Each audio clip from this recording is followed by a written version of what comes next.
Hi, I'm Sarah Richards, and this is my Trimester III Independent study. I decided to study what are the forces acting on bridges, because I just thought that would be a really interesting thing to look at. I first had to research bridge terms to understand what I was looking at, and the types of bridges to understand how they handle different forces. I also looked at the materials used in bridges to understand how they handle different forces. Also, I looked at bridge history.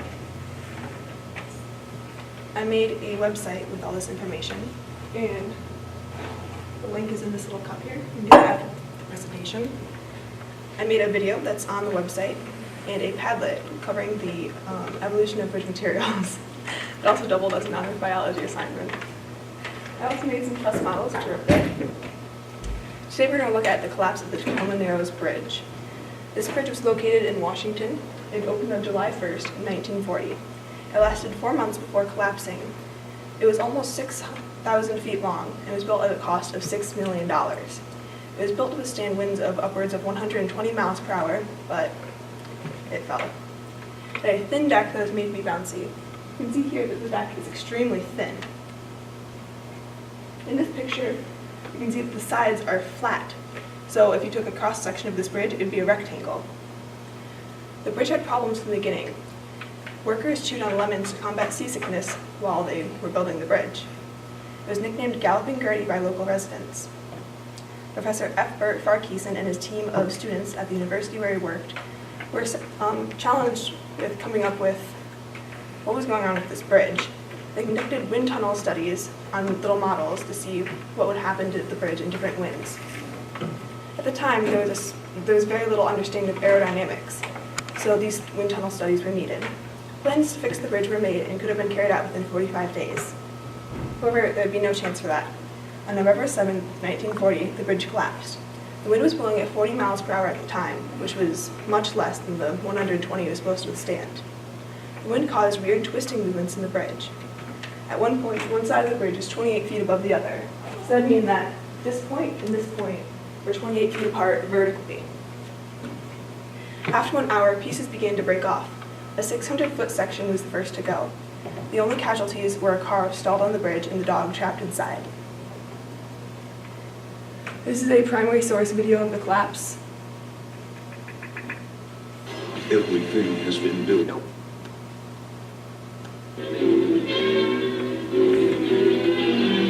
Tacoma Bridge, Washington, opened only a few months ago, was built at a cost of over $6 million. But misfortune overtakes the great structure. These are some of the most amazing pictures ever recorded by a newsreel. The actual collapse of the world's third largest suspension bridge. This is a bridge made out of concrete. This has a road on it. It's moving like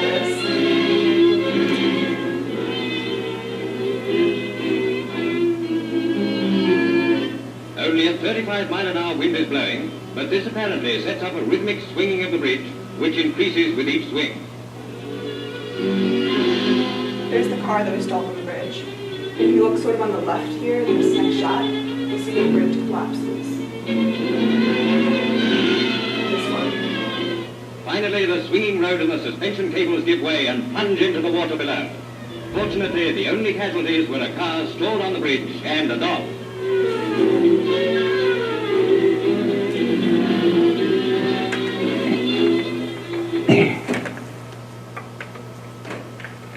So as you can see, the bridge definitely had a purpose to its movements. There was a rhythm to it.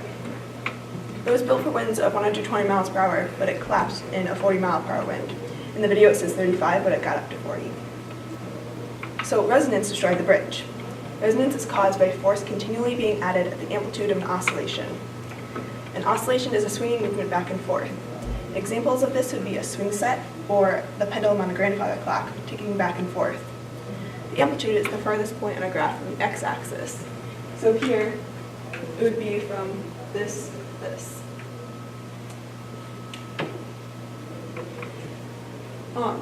Resonance is more like this on a graph. If I'm pushing on a swing set, I'll stand on this side and push you when you're closest to me. All these points up here will be when you're farthest away. So as you come near me, I'll push you with the same amount of force every time, but you'll go farther and farther away from me. That's what happened with the bridge.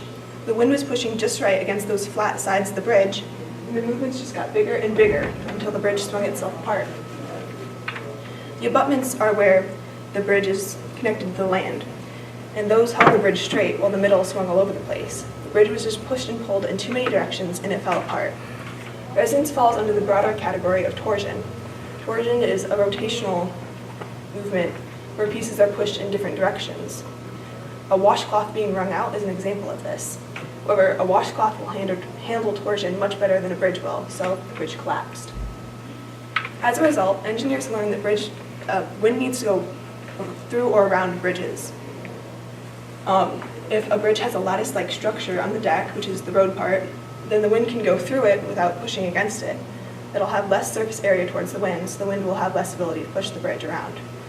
If the wind goes around the bridge, they'll curve the sides instead of having them flat, so the wind can just move around, like in this cross-section of an airplane. Also, the importance of testing bridges and wind tunnels before construction was stressed. Instead of spending $6 million on this bridge, they could have done more research before building it. Also, this caused forces caused by wind to be investigated more. They understood that wind was a powerful force and that it should be fully explored before building bridges. By seeing what bridges have failed and what bridges have worked well, we can continue to make bridges that only work well. And that's how we grow. Are there any questions? All right. If you want to see my website, which has all those things I mentioned, the address is in this little cup. And the truss metals that I built are right here. Can you share with us which truss model you think is the most efficient, most effective? I like this one because all the angles are the same. They're all 60-degree angles, and it uses not a lot of material. It's very strong. These are all very good trusses, though. How did you go? Did you go through and test your trusses with anything? No, because I would have to build both sides of this and then connect it so I could put weight on it. So if you just push on this, it'll twist all over. And it took me a week to make these, so I didn't want to spend a ton of time making all these bridges and then testing them.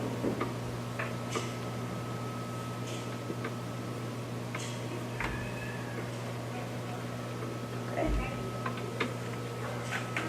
Very good.